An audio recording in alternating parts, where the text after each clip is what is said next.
La máquina exploradora del tiempo, de Herbert George Wells. Capítulo 13. La trampa de la blanca esfinge.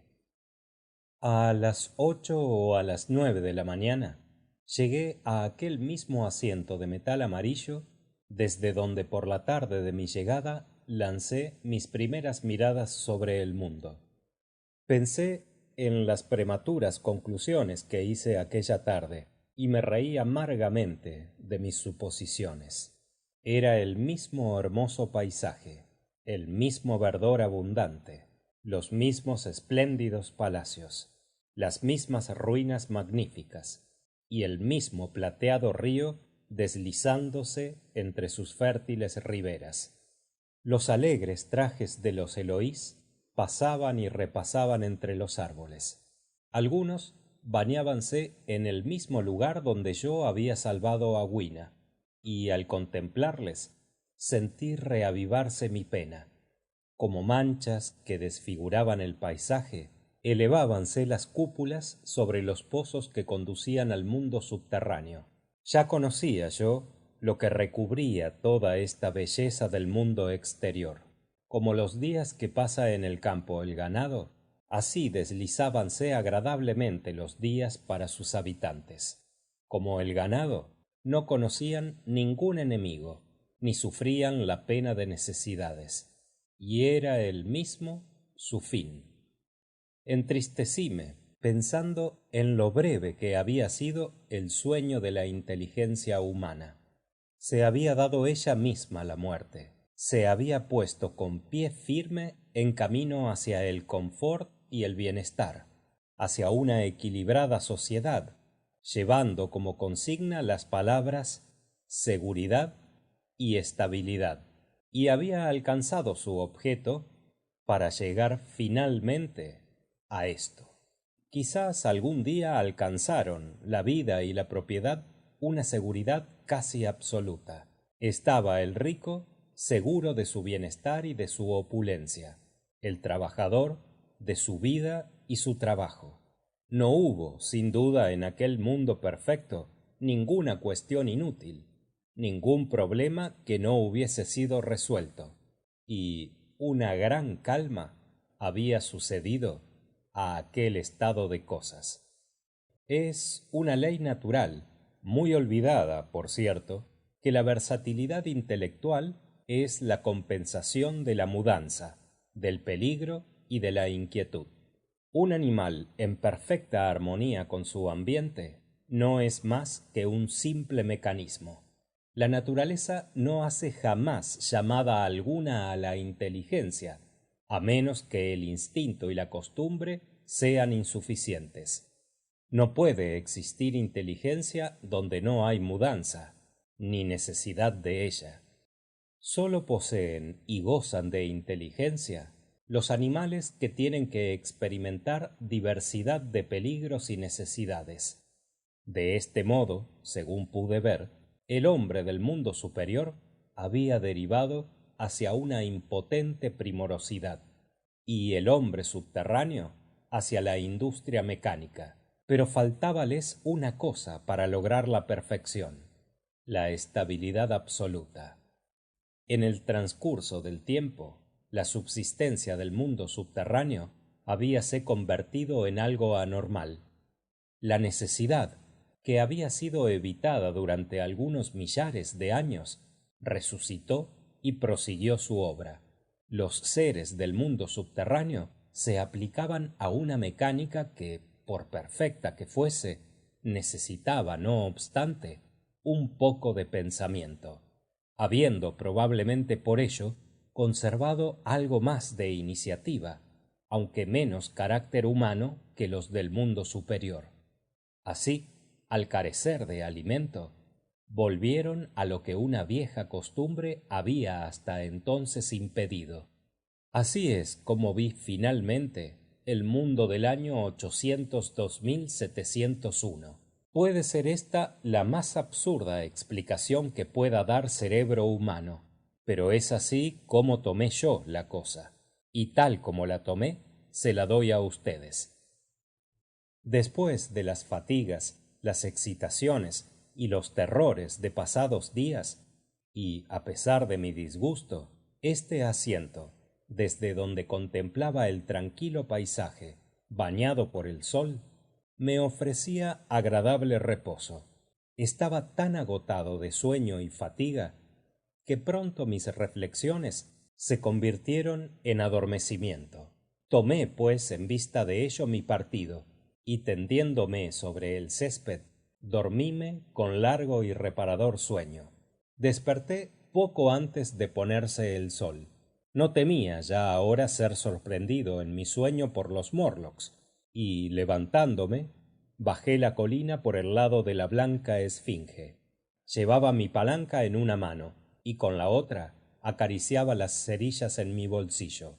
Sucedió entonces la cosa más inesperada. Al acercarme al pedestal de la esfinge, encontré abiertas sus puertas de bronce. Habían resbalado de arriba a abajo a lo largo de sus bastidores. Quedé sorprendido y me detuve, vacilando. En un ángulo de la pequeña cámara que formaba el interior estaba mi máquina. Yo llevaba las pequeñas palancas en el bolsillo. Así, después de mis fatigosos preparativos para el sitio de la blanca esfinge, me hallaba ante una humilde capitulación. Arrojé mi barra de hierro, pesaroso casi de no poderla utilizar. Asaltóme una repentina idea mientras me agachaba para entrar. Siquiera por una sola vez, creo que pude alcanzar el curso de las operaciones mentales de los Morlocks. Conteniendo mis fuertes ganas de reír, atravesé el marco de bronce y avancé hasta la máquina. Quedé sorprendido al ver que había sido cuidadosamente limpiada y untada. Luego he creído que la habrían desmontado en parte los Morlocks, para intentar adivinar su utilidad.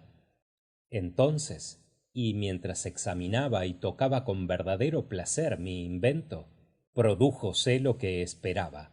Las planchas de bronce subieron, y con un violento crujido cerraron la abertura. Hallábame, pues, en la oscuridad, preso en el lazo, o por lo menos así lo creían los Morlocks, porque yo no sentía temor alguno, y me veía interiormente. Oí que se acercaban ya, susurrando y riendo.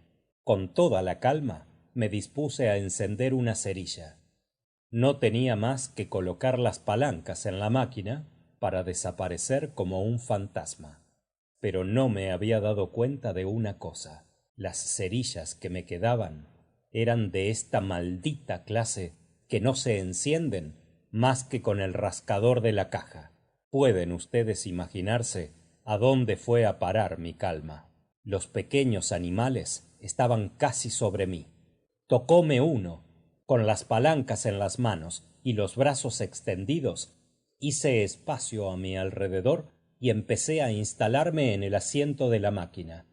Entonces una mano posóse sobre mí y otra luego. Tenía, pues, a un tiempo que defenderme contra sus dedos que procuraban con persistencia arrebatarme las palancas y que buscar a tientas el lugar donde debía emplazarlas. En esto lograron casi arrancarme una, pero al sentir que se escapaba de mis manos y no pudiendo usar de ellas, intenté recuperarla dando un fuerte golpe con la cabeza en la oscuridad. Oí resonar el cráneo de un Morlock. Aquello, pensaba, era más serio que la lucha en el bosque. Quedó por fin ajustada la palanca y puesta en dirección de marcha. Las manos que me tenían cogido se desprendieron de mí. Las tinieblas se disiparon y volví a encontrarme en la misma claridad gris y el mismo torbellino que he explicado ya. Fin del capítulo 13.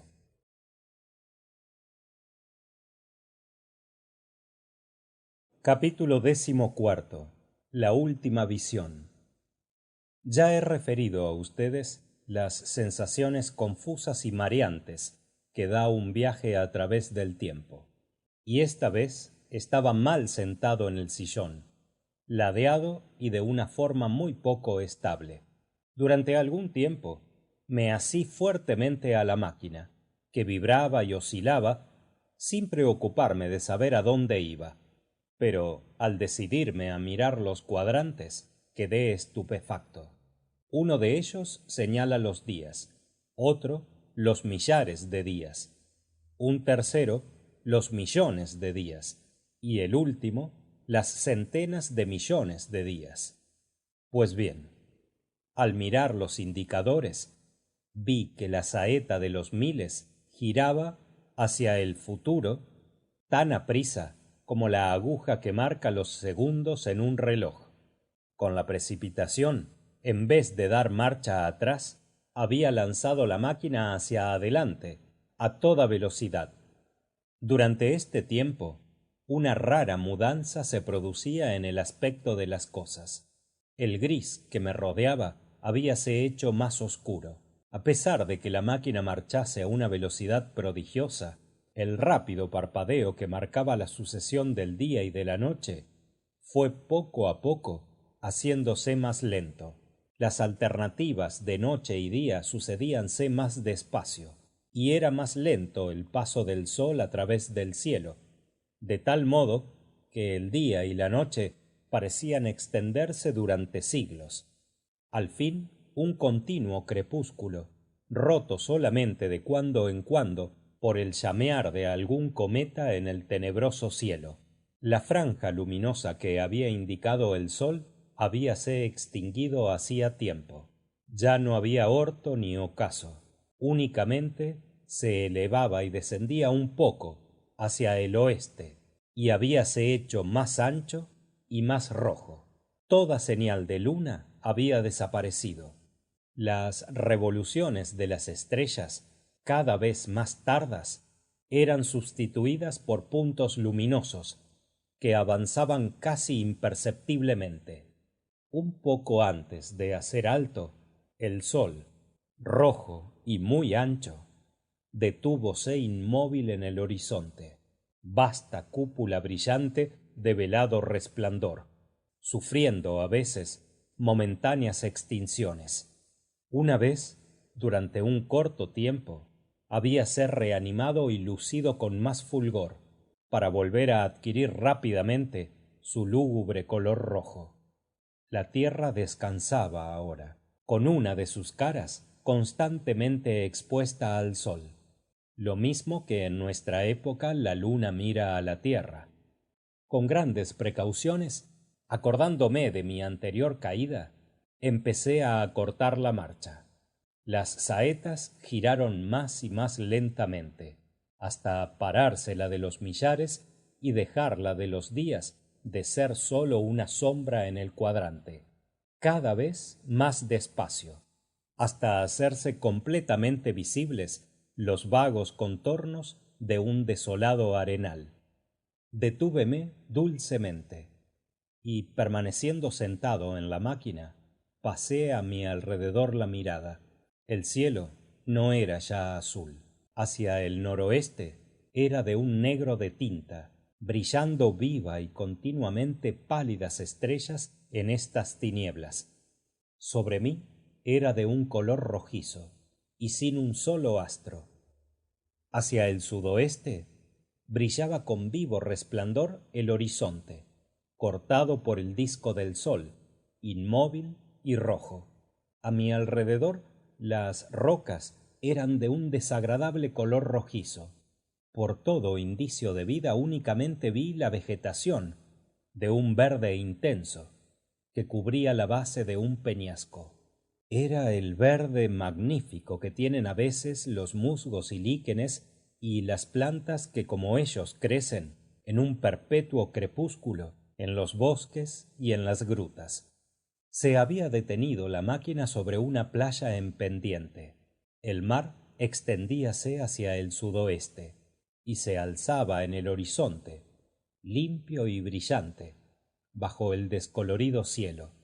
No había escollos, ni olas, ni siquiera se notaba la más ligera brisa. Tan solo una suave ondulación alzábase y abatíase, para demostrar que el mar eterno agitábase aún y vivía. Y en la orilla, donde el agua a veces se rompía, había una espesa incrustación de sal, rosada, bajo el lívido cielo.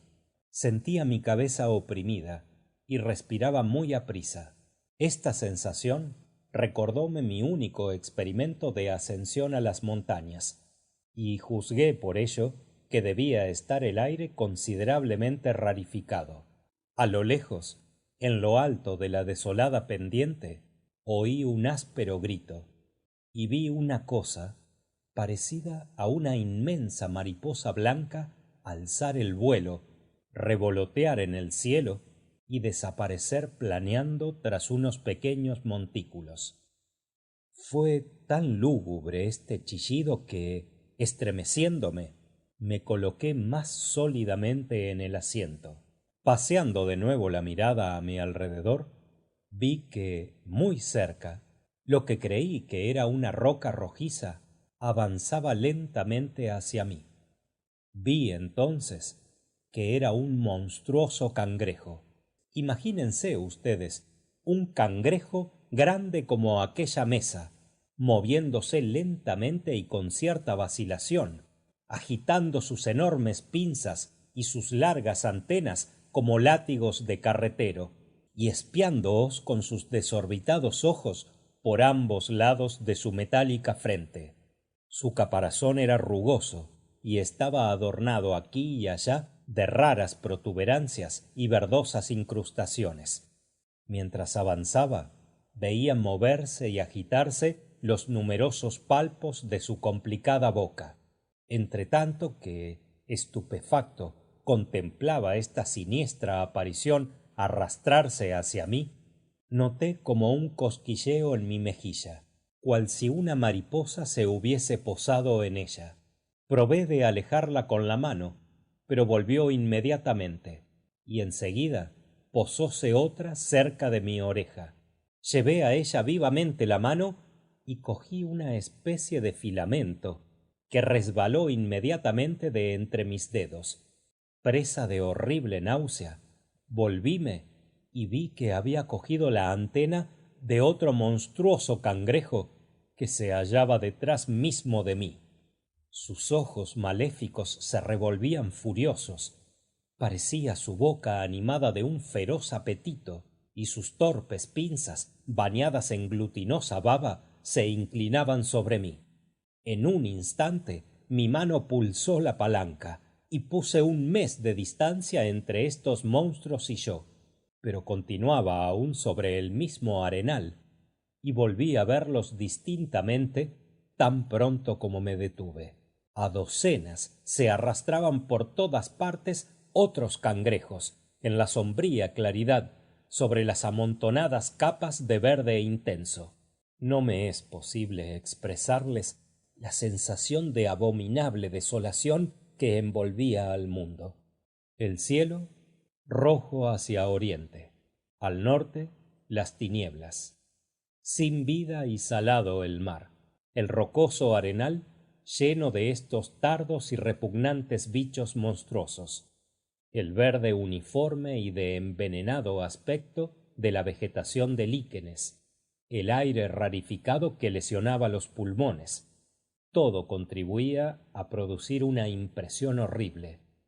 Recorrí aún un siglo y seguía brillando el mismo rojo sol, más ancho y empañado, el mismo mar agonizante, el mismo rebullir de crustáceos arrastrándose sobre la verde vegetación y las rojizas rocas. Y en el cielo occidental vi una tenue línea curva, como una inmensa luna nueva.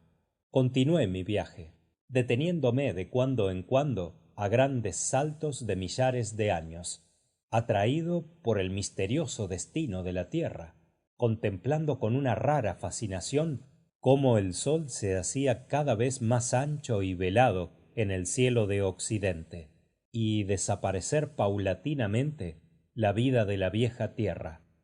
A más de un espacio de 30 millones de años, la inmensa cúpula roja del sol había acabado por dejar a oscuras la 10ª parte del sombrío cielo. Detúveme allí una vez más. Había desaparecido la multitud de grandes cangrejos, y la rojiza arena, salvo sus líquenes de un verde lívido, parecía desnuda de toda vida. Cubríala ahora una capa blanca. Sentí un frío vivísimo. Raros copos blancos caían a veces, voltijeando. Hacia el nordeste, bajo las estrellas de un cielo de arena, extendíanse nevados reflejos, y vi las ondulantes crestas de las colinas teñidas de un blanco rosado. Estaba el mar rodeado de franjas heladas. Enormes témpanos derivaban a lo lejos, pero la gran extensión del océano, roja bajo el eterno crepúsculo, no se había helado todavía. Miré a mi alrededor para ver qué indicios de vida animal quedaban. Cierta indefinible aprensión hacíame permanecer en el asiento de la máquina, pero nada vi moverse ni en el cielo, ni en la tierra, ni sobre el mar. Sólo el verde légamo sobre las rocas testimoniaba no haberse aún extinguido toda vida. Un banco de arena sobresalía en el mar, y las aguas habían abandonado la orilla. Parecióme ver alguna cosa revolotear sobre la playa, pero al observarla quedóse inmóvil. Creí que la vista me había engañado y que aquello no era más que un fragmento de roca. Las estrellas brillaban en el cielo, pero me parecía que centelleaban muy débilmente. De pronto observé que la parte occidental del sol había cambiado y que una concavidad aparecía en su curva. Fue acentuándose. Durante un minuto quizás contemplé lleno de estupor aquellas tinieblas que absorbían la pálida luz del día y comprendí que comenzaba un eclipse. La luna o el planeta Mercurio pasaban ante el disco del sol. Creí en un principio que era la luna, pero tengo mis razones para creer que lo que vi era el paso de algún planeta muy cerca de la Tierra. La oscuridad crecía rápidamente. Ráfagas de frío viento empezaron a soplar del este, haciendo más intensa la caída de los blancos copos. De allá, de lo más lejos del mar, empezó a acercarse un murmullo y una débil onda. Aparte estos inanimados sonidos, el silencio imperaba en el mundo. El silencio es en extremo difícil de expresar la calma que pesaba sobre él. Todos los ruidos de la humanidad, el balido de los rebaños, el canto de los pájaros, el zumbido de los insectos, toda aquella agitación no existía ya. A medida que aumentaban las tinieblas, los copos, arremolinándose y danzando ante mis ojos, hiciéronse más abundantes, y más intenso el frío del aire. Al fin, una tras otra, las blancas cimas de las lejanas colinas se esfumaron en la oscuridad. La brisa trocóse en quejumbroso viento. Vi la sombra central del eclipse extenderse hacia mí. En un instante sólo quedaron visibles las pálidas estrellas. Todo lo demás quedó en la oscuridad más profunda, o hízose el cielo absolutamente negro. Sentí horror de esta gran lobreguez. El frío me penetraba hasta la médula y me producía vivo sufrimiento cada una de mis inspiraciones. Estremecíame y sentía mortales náuseas. Entonces reapareció en el cielo como un gran arco rojo el contorno del disco solar. Descendí de la máquina para serenarme. Me sentía embotado, incapaz de resistir el viaje de retorno. Mientras así estaba, indispuesto y entorpecido, vi nuevamente, contra el fondo rojizo del mar, el objeto que se movía en el banco de arena. y esta vez no había equivocación posible. Era, en efecto, algo animado, una cosa redonda, del tamaño de un balón de fútbol o quizás algo mayor. Arrastraba unas especies de tentáculos y parecía de color negro contra el rojo sangriento del mar, saltando de acá para allá, torpemente. En este momento sentíme casi desfallecer. El horrible temor de quedar privado de todo auxilio en este tan lejano y espantoso crepúsculo dióme suficientes fuerzas para instalarme de nuevo en el sillón. Capítulo XV. El regreso del explorador del tiempo. Y regresé. Debí permanecer bastante tiempo insensible sobre la máquina. Repitióse la parpadeante sucesión de días y noches, resplandeció el sol nuevamente y el cielo volvió a ser azul. Respiré con más libertad. Los flotantes contornos del paisaje crecían y menguaban y giraban en contrario sentido las saetas en sus cuadrantes. Vi nuevamente vagas sombras de casas y huellas de la humanidad decadente que cambiaron y pasaron sucedidas por otras. Después de un cierto tiempo, cuando el cuadrante de los millones estuvo a 0, refrené la velocidad y reconocí nuestra mezquina arquitectura familiar. La aguja de los millares llegó a su punto de partida. El día y la noche sucediéronse más lentamente. Después, las viejas paredes de mi laboratorio me rodearon, y entonces, muy suavemente, moderé aún más la velocidad del mecanismo. Observé entonces un hecho que me pareció raro. Creo haber dicho a ustedes que a mi partida, y cuando mi velocidad no era aún grande, la criada atravesó la habitación como una bala. A mi regreso, pasé por el minuto exacto en que había ella atravesado el laboratorio, pero esta vez cada uno de sus movimientos fue exactamente al revés de los anteriores.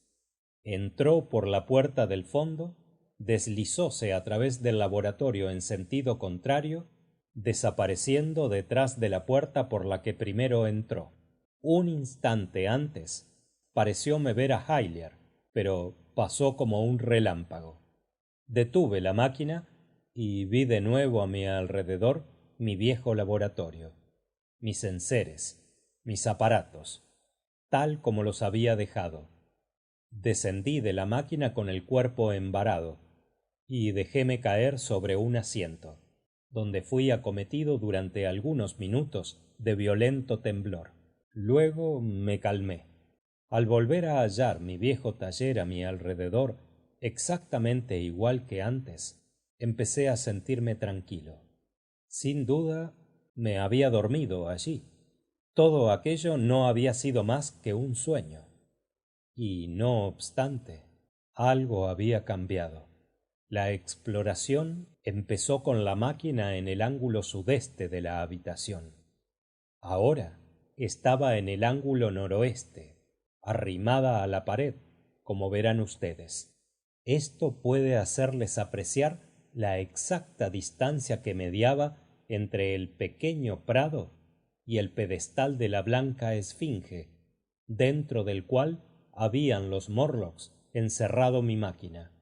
Durante un rato permanecí con el cerebro embotado. Luego levantéme y vine por el corredor hasta aquí, cojeando, con el talón dolorido aún y sintiéndome desagradablemente mugriento. Vi la Pall Gazette en la mesa, cerca de la puerta. Era su fecha la de hoy, y advertí, al levantar los ojos, que el reloj marcaba casi las 8. He oído sus voces y el ruido de los platos, y he dudado, sintiéndome débil y dolorido. Pero he olfateado entonces un buen olor a carne y he empujado la puerta. Me he lavado y vestido, he comido, y ahora les he contado ya mi historia.